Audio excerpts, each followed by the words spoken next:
Alrighty, I told them all that I would go first, so that way the reflections can just keep getting better as we go. Uh, so for me, well, I also felt like I was cheating because really the two things are the same for me. Where I experience love at camp is the people. The friends I've made, with my time at camp, those were lasting relationships that have really filled me with love. Anytime that I would go back to camp, I knew, I kind of kept in contact with my friends. I was in the era of, we kind of wrote letters and we also kind of had phones, so it was tough to know which one people would lean into. But whenever we were back at camp, it was just always so nice to see those smiling faces and feel like time just has not passed. Everyone knows most people knew what they were doing at camp, and so getting back into the flow of things was just super easy. It's just looking at all the faces where I saw the love. And that also kept me coming back to camp. I was super excited to see people that I had known from camp. Even though the memories kind of fade as you go throughout school and stuff, you would be on that mountaintop whenever you came home from camp, just full of the word of the Lord and having shared all these great times with my friends. So that's why I love camp and why I keep coming back.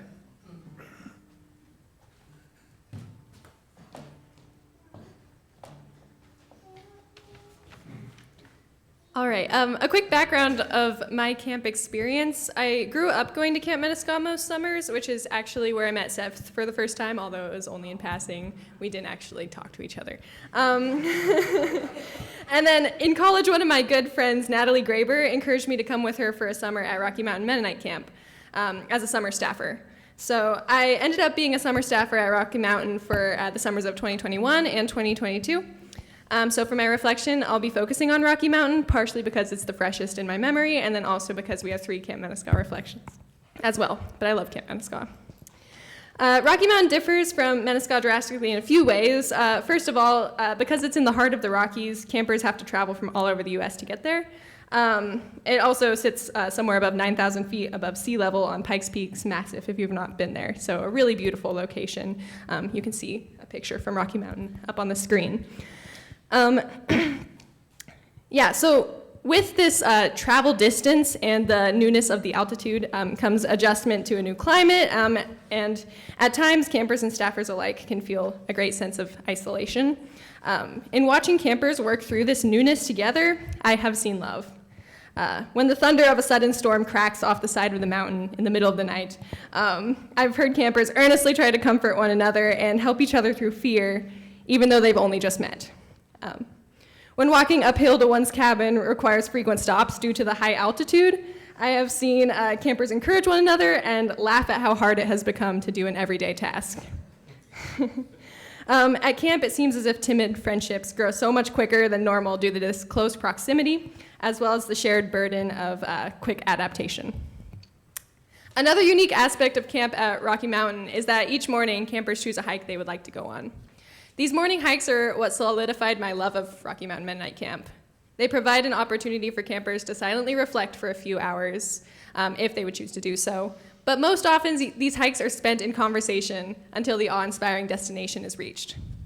It is no short task to hike to a peak in high altitude, so these hikes range from 3 hours to 7-ish. And the conversations that take place on these hikes never cease to amaze me. You can learn so much about a person from walking beside them for a few hours. I've been passionately regaled on the perks of the new Minecraft update. And I've also listened to campers who have expressed that they're not sure how to make sense of Christianity. Future dreams are shared, as well as past grievances, and there is space for it all. How wonderful is it that camp can be a place where strangers feel empowered to share from their heart and listen without judgment. By the end of the week, bodies are tired, but souls are full. I would be remiss if I did not mention the ways that nature fills the spirit when you are at camp, be it Rocky Mountain or Meniscaw. Some days when I am craving a moment of peace during my work week, I think back to singing As the Deer Pants for the Water in the beautiful window-filled chapel of Rocky Mountain Mennonite Camp. And a deer moseyed on by right outside the window, as if summoned by our song. I also think of the deep quiet of the alpine tundra when you get above tree line, and the tiny flowers that greet you. At the end of a grueling 4-hour hike in which you are constantly pushing upwards, when you are met with a vista that overlooks a sea of spruce and granite, you cannot help but pause, all the thoughts other than awe. In places like these, you can find a whole group of middle schoolers completely silenced. And finally, it would not be camp without silliness. On one of the first days of camp, we play toilet tag to break the ice. Basically, if you get tagged, you are now a clogged toilet. Or no, you're just a regular toilet, and then someone has to come flush you to get you back in the game. But beware the clogger. If they reach you first, then all hope is lost until someone comes with a toilet plunger and plunges your toilet. It's a great exercise in teamwork and camaraderie, and it kickstarts the week that is sure to be full of subtle yet loud instances of joy and love. So my camp experience has been almost exclusively at Camp Minnesota, so that is what I will be focusing on here. I've been going to camp since about 2009. I was about 8. I was incredibly homesick during my first night at camp, and I'll never forget how my counselor sat up with me and comforted me as I cried. The next day, I had an absolute blast and didn't want to go home. So the next year, I went back. I made friends, I had fun, I learned about God, and I kept going back. If I did my math correctly, which is admittedly questionable, I've spent something like 20 weeks at camp throughout the years. But why would I devote 20 plus weeks to a place with no air conditioning where sand gets in absolutely everything? I've experienced camp as a camper, counselor, and summer staffer, and each role has been vastly different and incredibly fulfilling in its own way. However, no matter what my role, some things have remained constant. Camp is a unique environment that allows for intense connection, faith exploration, and utter goofiness.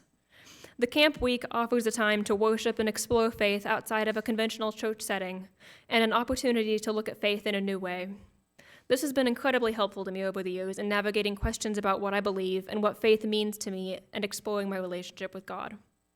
Camp is a sort of reset button for me, a time to reconnect with the basics of faith and life among friends and the beauty of creation. One of the many things that keeps me going is the sense of community and belonging that I see and feel at camp. It's been incredible to see the ways in which people keep coming back, whether as a camper, counselor, staff, program director, volunteer, or cook. And seriously, you've never seen dedication like a camp cook on Bullock Day.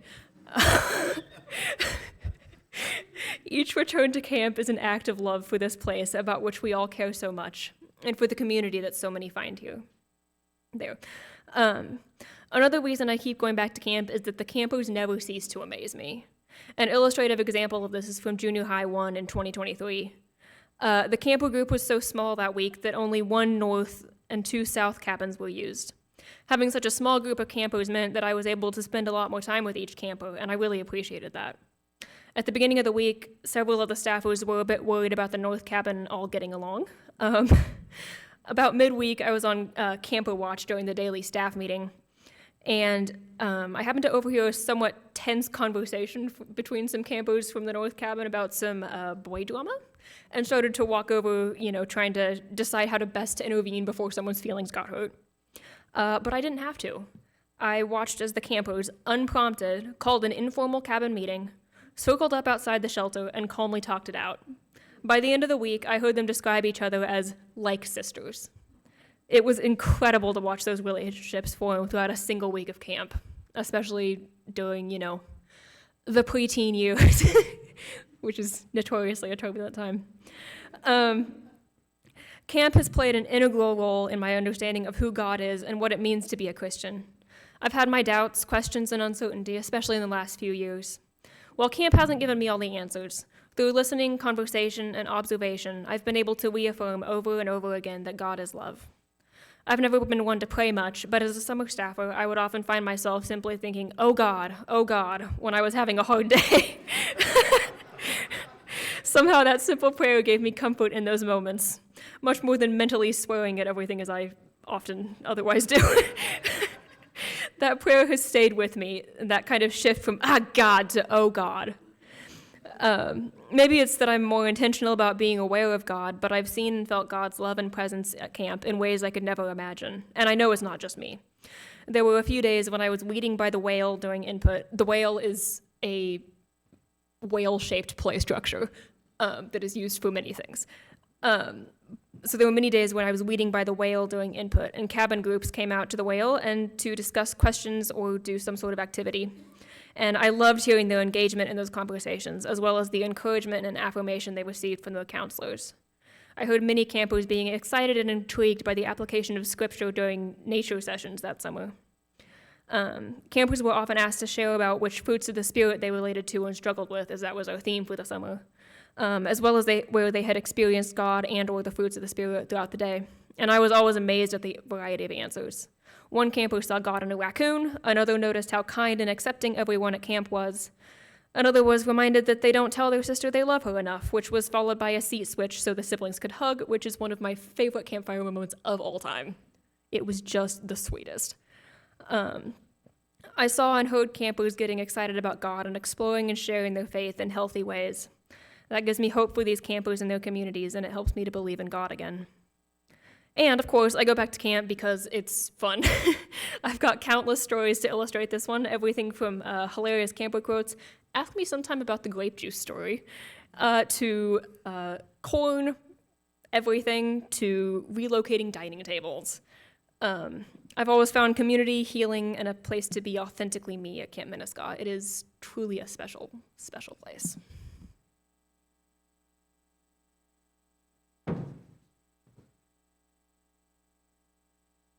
Well, I'm not sure that I can follow that, but I'm going to try.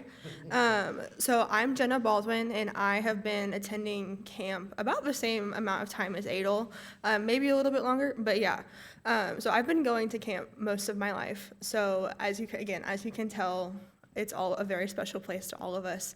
And again, I asked the question, why would you continue to go back to a place with no air conditioning with sand that gets in everything? So when I was thinking about the prompt, why do you love camp and what keeps you coming back? There are many things that come to mind. We could talk about the amazing food, the silly lunchtime shenanigans, and the top-tier music. But what really stands out is the amazing community that exists at camp. Community that allows you to make fast friends in the 3 hours from drop-off to dinner time. The community that allows you to be fully yourself.